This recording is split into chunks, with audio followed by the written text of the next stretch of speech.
যারা ফতে মক্কার আগে ঈমান গ্রহণ করেছে আর যারা ফতে মক্কার পরে ঈমান গ্রহণ করেছেন, ওই সাহাবাদের মধ্যে আল্লাহ পাক নিজেই বলছেন তাদের ঈমানের মধ্যে, সওয়াবের মধ্যে অনেক ব্যবধান হয়ে যাবে।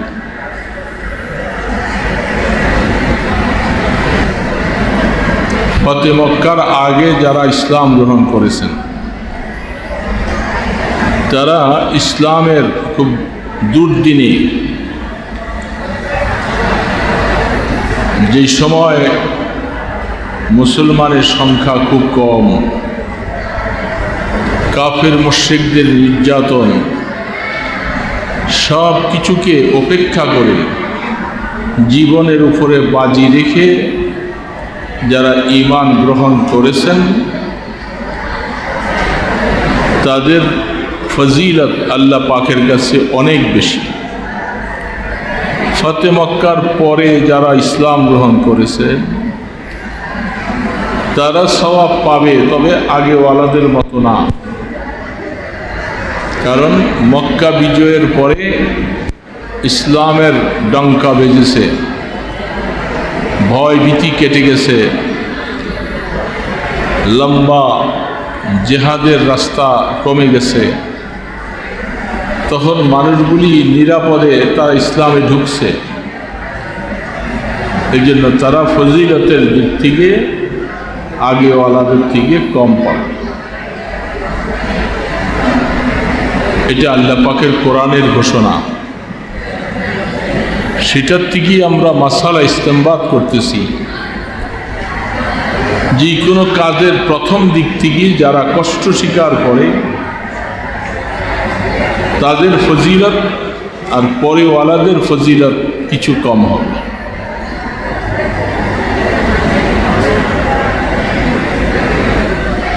যেমন আমরা যখন এই প্রতিষ্ঠান মাদ্রাসা যখন গড়াতে শুরু করেছি, তখনকার সময়টা খুব করুণ সময় ছিল। ঘর ছিল না, থাকার ভালো ব্যবস্থা ছিল না।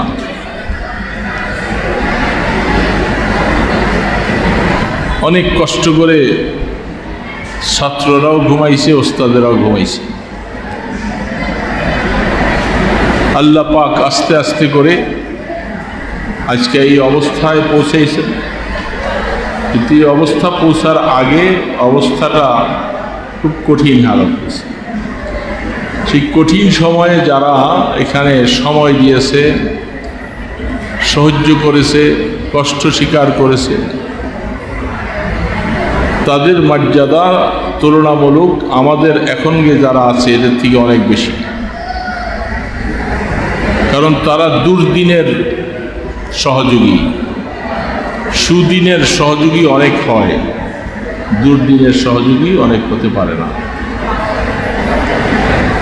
ঠিক ইসলাহি জোড়ের মধ্যেও ঘোষণা হয়েছিল যে বৃহস্পতিবার থেকে আমল শুরু হবে, সন্ধ্যার পর থেকে শেষ রাত্রের আমল হবে, সাহারি হবে, আগামীকাল রোজার নিয়ত হবে। যেহেতু মুহররম সম্পর্কে শুনেছেন আপনারা, রমজানের রোজার পরে, যেহেতু আগে রমজানের রোজা ছিল না, মুহররমের রোজাটাই ছিল ফরজ। আর রোজা ফরজ হওয়ার পরে স্বাভাবিক মুহররমের রোজাটা নফল হয়ে গেছে, সুন্নত হয়ে গেছে। সেই দৃষ্টিকোণ থেকে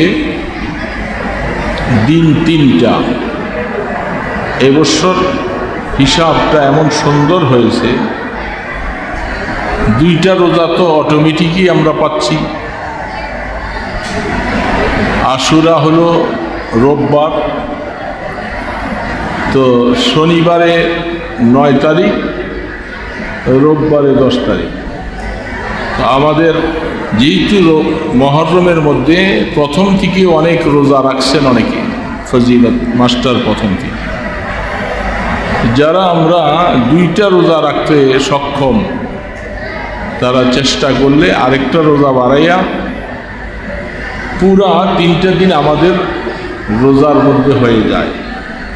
আশুরাটাও পাইলাম, অতিরিক্ত আরও একটা রোজা বেশি পাইলাম। তো এটা হিম্মত করা এমন কঠিন বিষয় না। যারা আমরা এখানে আসছি, আমাদের নিয়ত কি অবস্থা আছে? আমরা কি 2টা রোজা রাখবো না 3টা রাখবো? 3টা কারা কারা রাখবেন দেখি? 3টা রোজা কারা কারা রাখবেন? লামার মাসে সবারই নিয়ত 3টা রোজা।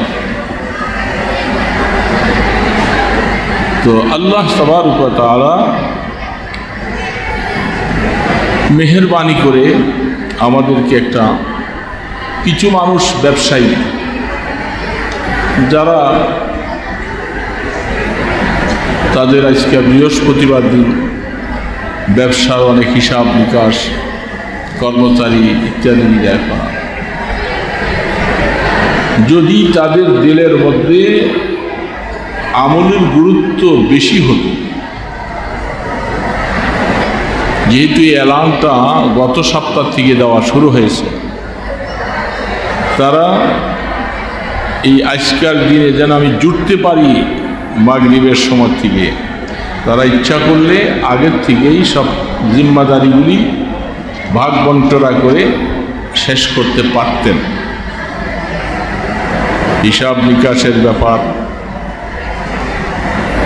তাতে বোঝা যাচ্ছে এই আমলের থেকে তার ওই আমলের গুরুত্ব বেশি।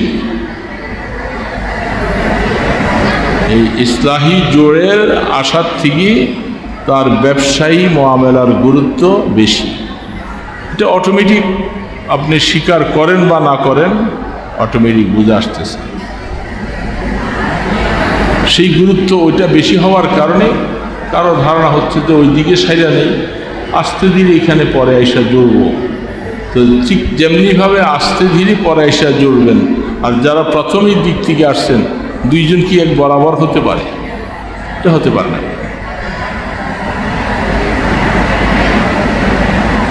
আমলের আগ্রহ দিনের মধ্যে বেশি থাকা চাই।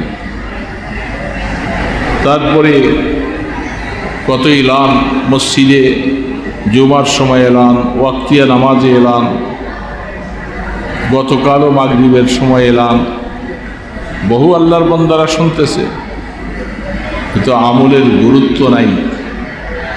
ঘুমাইলে তো বোঝা যাবে না, মাত্র সন্ধ্যাবেলা, এখনই ঘুম আসতেছে, তো কি করবেন আপনারা? সন্ধ্যার সময় এখনই যদি ঘুম আইসা যায়, তো আপনি কিছুই শুনবেন না, এত ক্লান্ত।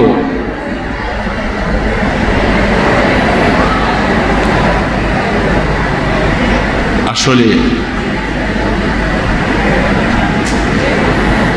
অনেক সময়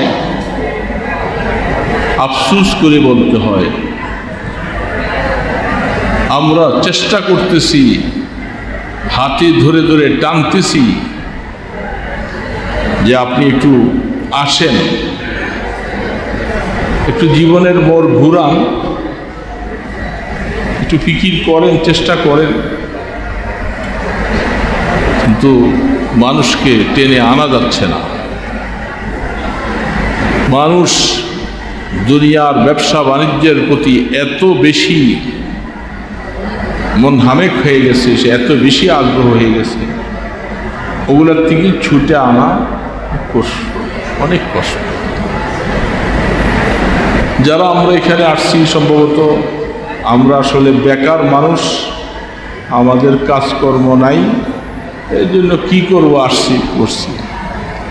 আর যারা আসতে পারেনি তারা অনেক কাজে ব্যস্ত মানুষ, কাজের মানুষ। কি বলেন, এমনটাই না? আমরা সব এখানে যারা আসছি আমরা বেকার, আর ওনারা হইল কাজের মানুষ।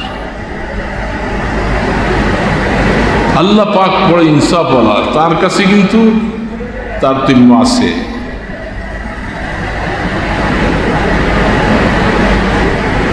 যে যতটুকু পানিতে নামে ততটুকুই ভিজবে। আপনি নামবেন পুরা, আর আরেকজন নামবেন অর্ধেক, দুইজনকে সমান দেখা যায়। তো যারা কষ্ট করে আসছেন, আল্লাহ নিজে বলতেছেন আল্লাহু ইয়াদউ ইলা দারিস সালাম। আল্লাহ পাক বলতেছেন যে আমি তো তোদেরকে শান্তির দিকে ডাকতেছি, জান্নাতের দিকে ডাকতেছি, কিন্তু আফসোস আমার ডাক কারো কাছে ভালো লাগে না, আমার ডাকটা পছন্দ লাগে না। বলবেন অনেক কথাই আছে, আমরা ব্যবসা বাণিজ্য করতেছি, ওইটাও তো জান্নাতে যাওয়ার রাস্তাই, ওইখানে একটু নামাজ পড়বো আবার করবো, সেটা কি জান্নাতের রাস্তা না? জান্নাতের রাস্তা আমি অনেক আগে একদিন বলছিলাম,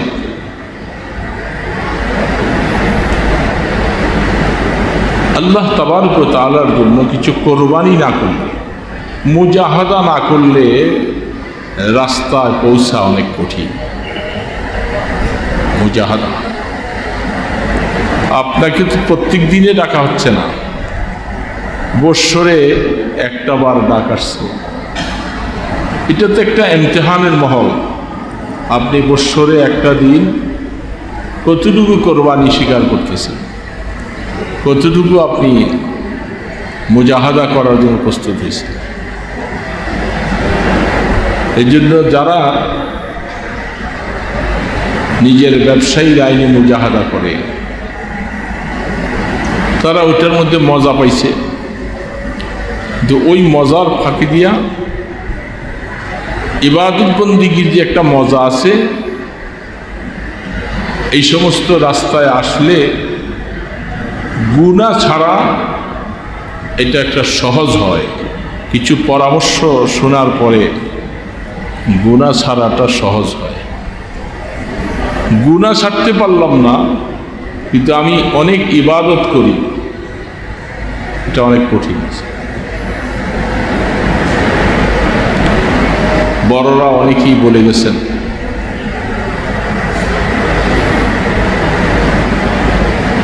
একটা মানুষ নফল ইবাদত, তাহাজ্জুদ, ইশরাক, আওয়াবিন, জিকির আজকার অনেক কিছুই করে, আবার গুনাহও করে, গুনার থেকেও বাঁচে না। তার দৃষ্টান্তটা বড়রা দিচ্ছেন, কিতাবের মধ্যে লিখছেন। দৃষ্টান্ত হইল একজন মানুষ মোকাব্বি, শরীরের শক্তি বাড়ার জন্য দাওয়া খাইতেছে, শক্তি বড় হওয়ার জন্য খুব ওষুধও খাইতেছে, পাশাপাশি সে জহর খাইতেছে, বিষও খাইতেছে। জহর বোঝো নাই, বিষ চেনেন নাই?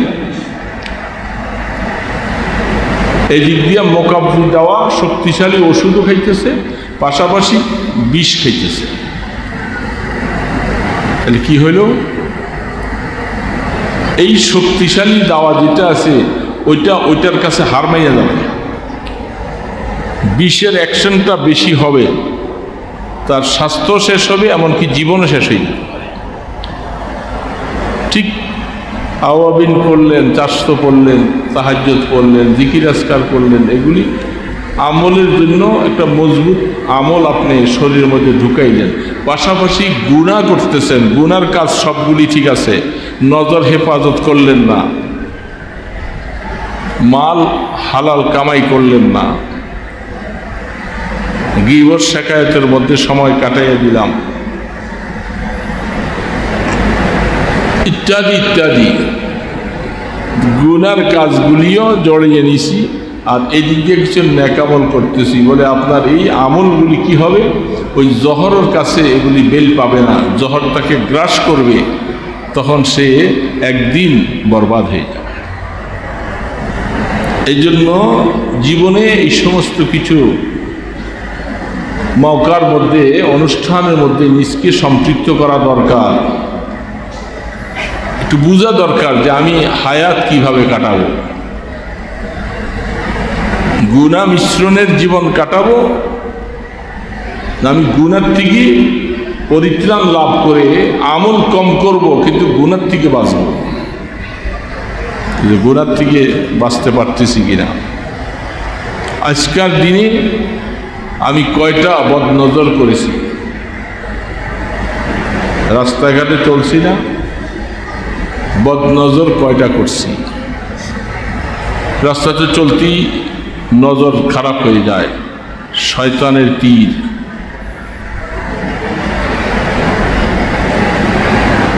সব কিছুই বুঝি, কিন্তু গুনার থেকে নিজকে বাঁচাবার জন্য বুঝতে চাই না।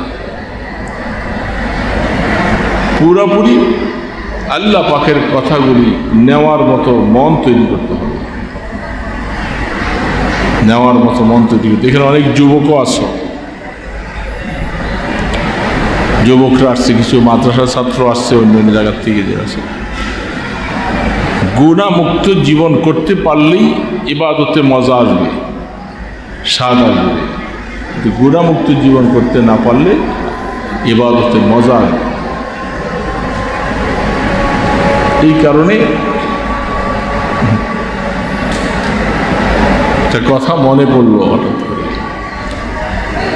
যদিও যে সহি কোনো রাওয়ায়াত না, ইসরায়েলি কথা, তবে এর থেকে কিছু উপদেশ পাওয়া যায়। নামাজ আমাদের 9টায় হবে, কিছু উপদেশ নেওয়া যায়, এটা ইসরায়েলি কথা।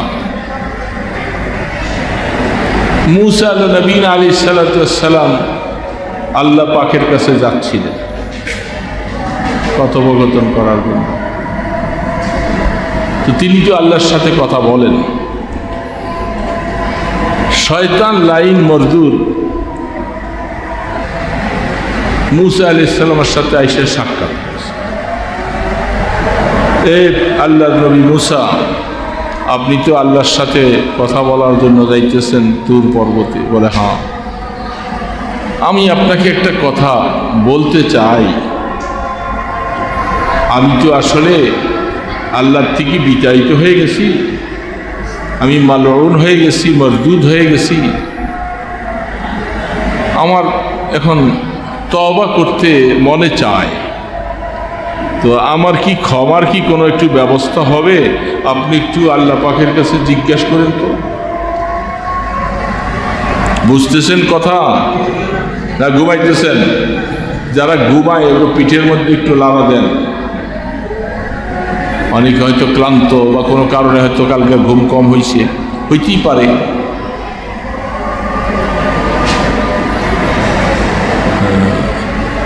তো মুসা আলাইহিস সালাতু ওয়াস সালাম বলে, হ্যাঁ ঠিক আছে, তো ভালো কথা। তিনি আল্লাহর সাথে কথাবার্তা বলে চলে আসছেন। ওই শয়তানের এই কথাটা বলতে মনে নাই। তো আল্লাহ পাক তো শুনছেন কথাটা। রাস্তায় মুসা আলাইহিস সালামকে আল্লাহ বলতেছে, মুসা তোমাকে কেউ কিছু বলছিল আমার কাছে জিজ্ঞাসা করার জন্য? হ্যাঁ হ্যাঁ বলে, আল্লাহ বলছিল তো, আসলে আমি তো ভুলে গেছি। কি বলছিল? বলে এই বলছিল, ও সে তওবা করতে মনে চায়, মসজিদ থেকে ফিরে আসতে চায়। তো তাকে তুমি একটা কথা বলবা, তুমি যে মালউন হইছ, বিতাড়িত হইছ, এটার মূল কারণ হলো তোমাকে আল্লাহ পাক আদমকে সেজদা করতে বলছে, সে সেজদা করে নাই। তো এখন তাকে বলবা আদম আলাইহিস সালাম তো জমিনে আছে, তিনি ইন্তেকাল করছে, তার কবরে যাইয়া একটু সেজদা দিতে বলবে। মুসা আলাইহিস সালাম বলতেছে, এটা ভালো কথা, খুব সহজ একটা ব্যাপার। পথে শয়তানের সাথে শয়তান আসছে, আমার কথাটা কি আল্লাহর কাছে বলছিলেন? বলে, হ্যাঁ, আরে বলতে তো ভুলে গেছিলাম, তবে আল্লাহ আমাকে জানাইছেন পরে। হ্যাঁ, কথাটা কি বলছেন? বলছে, তোমাকে বলছে যদি তুমি পরিত্রাণ পাইতে চাও, তওবা করবা যে বলছো, একটা শর্ত হলো, সহজ একটা রাস্তা তোমাকে আল্লাহ বাতাই দিচ্ছে, খুব সহজ। আদম আলাইহিস সালামের কবর জমিনে আছে, তুমি তার কবরে যাইয়া সেজদা করবা, দেখবা আল্লাহ তোমাকে মাফ করবে। শয়তান বলতেছে, বাহ, একটা মজার কথা, জীবিত থাকতে যারে আমি সেজদা দেই নাই, আর আমি মুর্দারকে সেজদা দিব, এটা কি হতে পারে কোনোদিন? এটা তো আমার দ্বারা সম্ভব।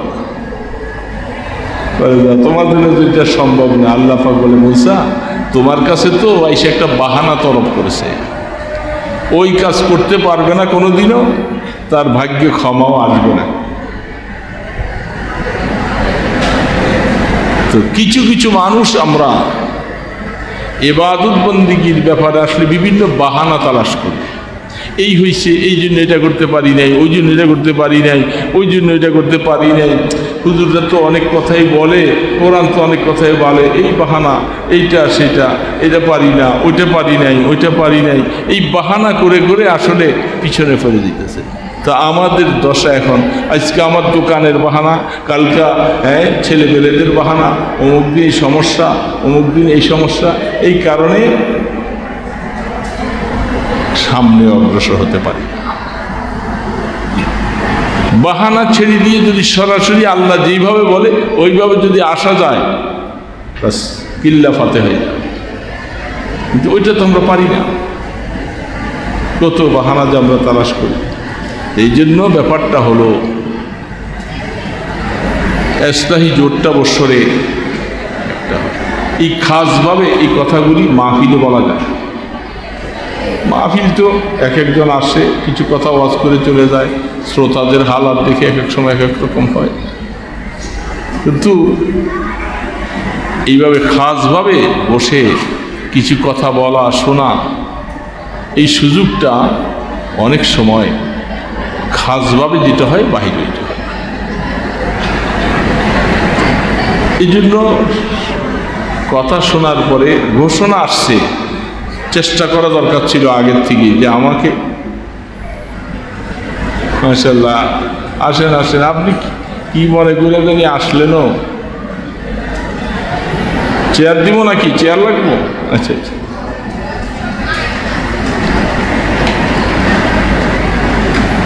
মাশাআল্লাহ। আমাদের তবলিগের অনেক বড় মোবাইল লাগে, খুব মেহনতকারী, জীবনটা মেহনত করছে, কেমনে কেমনে জানি আইসে আসছে। তো আল্লাহ পাক আমাদের কি বলতেছেন, আল্লাহু ইয়াদউ ইলা দারিস সালাম, আল্লাহ আমাদেরকে জান্নাতের দিকে, শান্তির দিকে ডাকতেছে, আসো আসো আসো। উলামায়ে কেরাম তারাও আল্লাহকে, আল্লাহর দিকে মানুষকে ডাকতেছে, আসেন। আর সবসময় তো মসজিদে ওয়াক্তিয়া নামাজগুলি যাই পড়ি, খুব ব্যস্ত, খুব ব্যস্ততা, নিরিবিলি সময় পাই না, কারণ কাস্টমার রেখে আসছি, দোকানটা তালা লাগাই আসছি, যাইতে হবে আমাদের।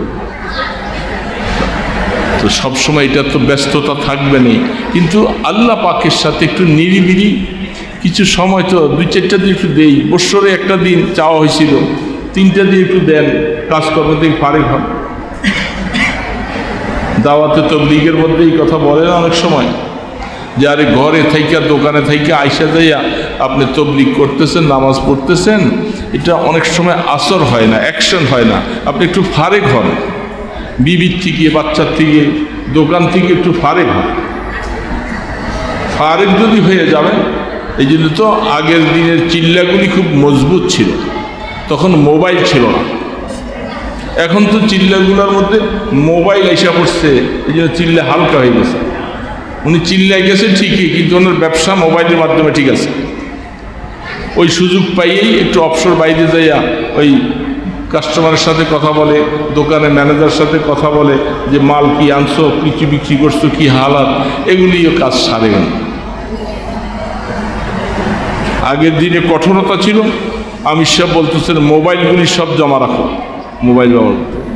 মোবাইল ব্যবহার করতে হইলে আমির সাহেবের অনুমতি নেওয়া করতে হবে। আজকে একজন আমাদের ডিএটি এলাকার থেকে যারা চিল্লা গেছে, একজনে ফোন দিছিল, হুজুর অনেকদিন ধরে আপনার সাথে যোগাযোগ নাই, তো আজকে একটু আমির সাহেবের থেকে অনুমতি নিয়ে একটু সালাম দিলাম। মাশাআল্লাহ, অনুমতি নিয়ে সালাম দিলেন, তাহলে বোঝা যাচ্ছে এই মোবাইলটা একটু কন্ট্রোলে আছে। কয় জি হুজুর। আমি হ্যাঁ, এই চিল্লা কাম হোক। মোবাইলটা কন্ট্রোলে থাকলে, কারণ ব্যবসার কথাও সব ঠিক আছে, পরিবারের কথাও ঠিক আছে, তো দিলের মধ্যে একটু তড়প হয় না, দিলটার মধ্যে একটু আসর হয় না। বিবি বাচ্চা ফেলে আসছি, বাচ্চা কাচ্চা মালধন সব ফেলে দিয়ে আসছি, একটু মনটার মধ্যে একটু চাপ আসুক, তাহলে ওই চিল্লাটা মজবুত হয়, বনা যায়। তো এর মধ্যে একজন সাথী গেছে, তা আমি বললাম যে ওর হালাত কি? ও তো চিল্লা কয়েকটা লাগাইছে, কিন্তু চিল্লা দিয়ে আসার পরে তার পরিবর্তন হয় না, সে যেই সেই। তো বললাম যে আমির সাহেবকে যে ওর প্রতি একটু খাস নজর দিবেন, ওরা আমলে জড়াইবেন বেশি, বাজার করা, পাকশাক করা এগুলোর থেকে কমাইয়া বেশি বেশি সময় তারা আমলে জড়াইবেন বেশি। এই ছেলেটার প্রতি নজর রাখবেন, কারণ বহু চিল্লা দিছে, পরিবর্তন নাই। এমনও হয়েছে আসার পরে নেশা খায়, চুরি করে দোকানে, বিভিন্ন রকমের অবস্থা। এই জন্য বলছি যে তার দিকে খাস করে নজর করুন।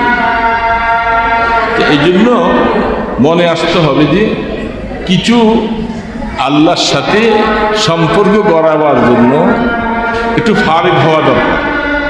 সবসময় বিবি বাচ্চার সাথে ছিলাম, ওই খাটে শুইছি, কবরের মধ্যে কি খাট দিবে নাকি? আমাদের মসজিদের আজান না, আমাদের মসজিদে বলে কবরের মধ্যে তো খাট থাকবে না, কি বলে থাকবে? হ্যাঁ, তো এখন একটা রাত্র খাট ছাড়া শুইতে পারি। মাজুর হওয়া তো ভিন্ন মাসালা, কিন্তু মাঝে মধ্যে খাটটা সাইডা দিয়া, নিজের ঘরটাকে আরামটাকে সাইডা দিয়া একটু বাহিরে ফারে ঘরে বোঝা যাবে যে আপনার কাছে আল্লাহর মায়া কত, আপনি কতটুকু মায়া করেন আল্লাহ। এই জন্য দোষটা হবা কথা এক একজন বলবেন আস্তে আস্তে।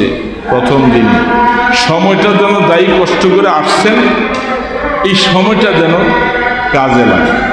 গল্প গুজবে এইখানে আইসাও যদি কাল শুধু কাল মোবাইল টিপি করেন, মোবাইল তো এটা এখন উপকারের থেকে অপকার বেশি। কত সংসার ভেঙে যাচ্ছে, কত ছেলেদের লাইফ শেষ হয়ে যাচ্ছে। জোহরের নামাজের পরে এক বাবা ছেলে নিয়ে আসছে আমার কাছে, ছেলেটা হাফেজ হয়ে গেছে, শুনাইতেছে, এখন আর হেফজোখানায় যাবে না। এখন মা বাবা পেরেশান। আমি অনেক সময় তাকে বুঝাইলাম, বুঝাবার পরেও সে বুঝ নিল না। সে তার বাবাকে বলতেছে আমাকে মাদ্রাসায় দিয়ে আমার লাইফটা শেষ করছে। কি বলেন আপনারা? বলেন লাইফটা শেষ করছে? মা বাবা তাকে মাদ্রাসায় দিয়ে তার লাইফটা শেষ করছে, অথচ তাকে লাইফ দিছে আরো।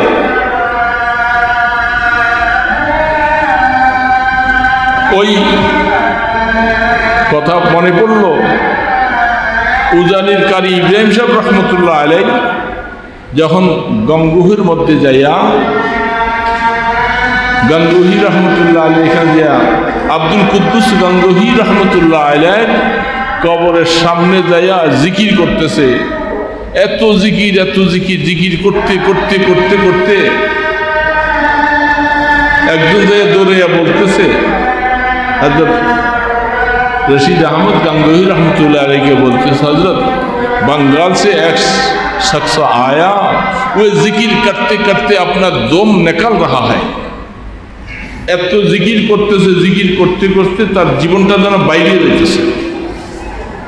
হুজুর বলতেছিল, अरे भाई सुनो, तुम कह रहा हो कि उसका जान निकल रहा है, मैं देखता हूं उसका जान आ रहा है। তোমরা দেখছো যে জীবন চলে যায়, আমি দেখতেছি জিকিরের মাধ্যমে ওর জীবন আসতেছে। হ্যাঁ, জীবন আসতেছে। তো ঠিক ওই ছেলে বলছে আর কি যে তারে মাদ্রাসায় দিয়া তার মা বাবা তারে নষ্ট করেছে, জীবনটা নষ্ট করেছে। আমি বললাম, আর তোর জীবন তো নষ্ট করে নাই, তোকে নতুন জীবন দিতেছে, তুই হাফেজে কোরআন হয়ে গেছ। হাজী সাহেব চেয়ার দিব নাকি?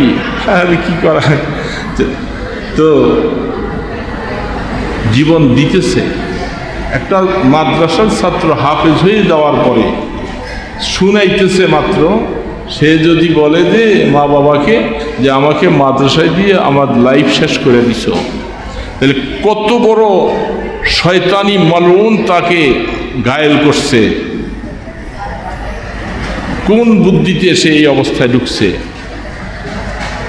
এই জন্য আমরা অনেককে ডাকি, আসেন, আরে ভাই আসেন, কিছু আমল শিখেন, কিছু আমলি পরিবেশে আসেন, একটা নতুন জীবন পাইবেন, একটা নতুন জীবন পাবেন, আমলের আগ্রহ আসবে।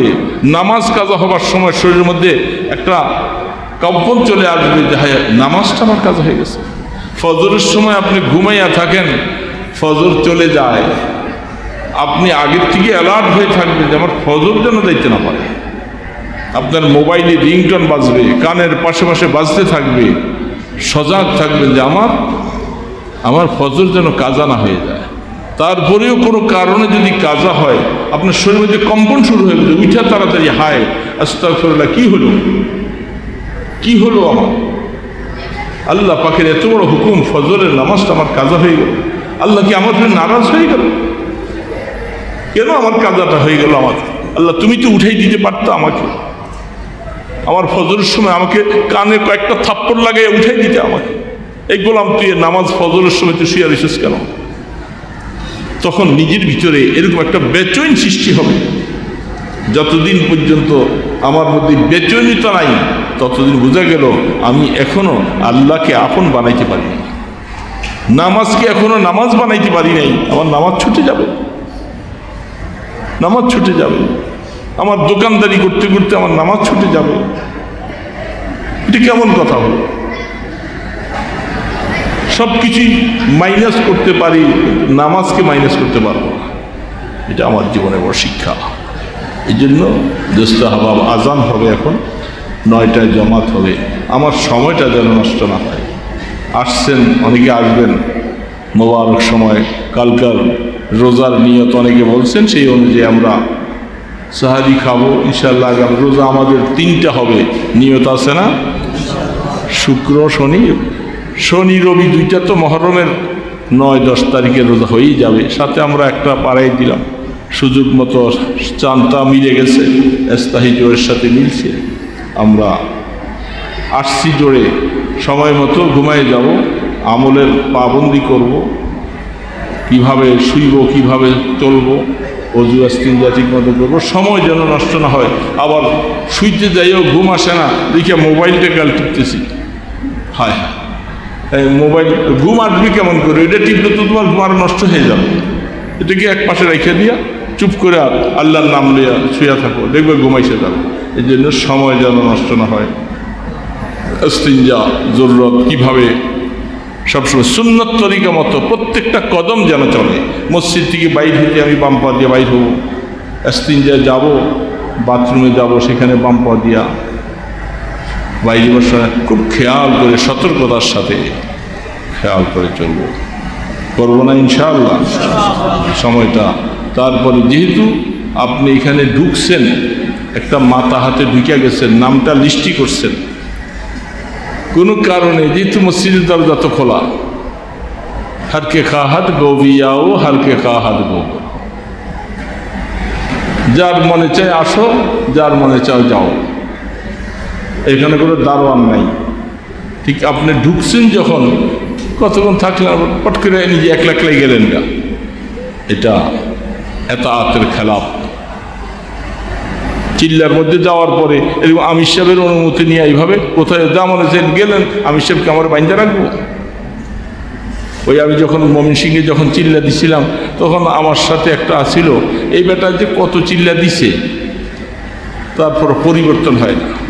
ও খুব তো মাঝে মধ্যেই হঠাৎ করে আমির সাহেব, আমি এই একটু চা খাইতে, মাঝে মাঝে খুব বিরক্ত করত। পরে গেছে আসরের নামাজের পরে, তো আমি তো মসজিদে বসে রয়েছি চেয়ারে, কারণ আমি তো নিচে বসতে পারি না। জানালা দিয়ে দেখতেছি ওই চা দোকানে চা তো খায়, আবার এই 2 আঙ্গুলের কাজ ওইটা করতেছে। তো ওইটার জন্যই ওই বারবার কাল ছুটি চায়। তারপরে আল্লাহ পাক মাফ করে দেয়, চিল্লা করে আসার পরে আবার সেই একই অবস্থায় পরে মারা গেছে লোকটা। তাও এইখানে আপনি মসজিদে ঢুকছেন, এখানে আপনাকে কেউ পাহারা দিয়ে রাখবে। আপনি যদি কতক্ষণ থাকলেন ঢুকলেন, নামও লেখাইছেন, খাওয়া দাওয়া খাইয়া চুপ করে পরে গেলেন গা, তাহলে আপনার কে দেবে? কিন্তু এটা কানুন না। ঢুকছেন যখন, যাওয়ার জন্য হইলেও কমপক্ষে বইলে দেওয়া দরকার, হুজুর আমার এখন এই জরুরত হয়েছে, আমি যাইতে হয়, এরকম অনুমতি নিয়েই যাব এবং আসবো। পারবেন না ইনশাআল্লাহ? আল্লাহ পাক আমাদেরকে বুঝে শুনে জোরে থেকে আমলগুলি করার তৌফিক দান করে। সুবহানাকাল্লাহুম্মা ওয়া বিহামদিক। আজান হবে, নামাজ পড়তে প্রস্তুত। আজান হয়ে গেছে? ঠিক আছে, আমরা ফারিগ হয়ে যাই যাদের উদ্দেশ্যে।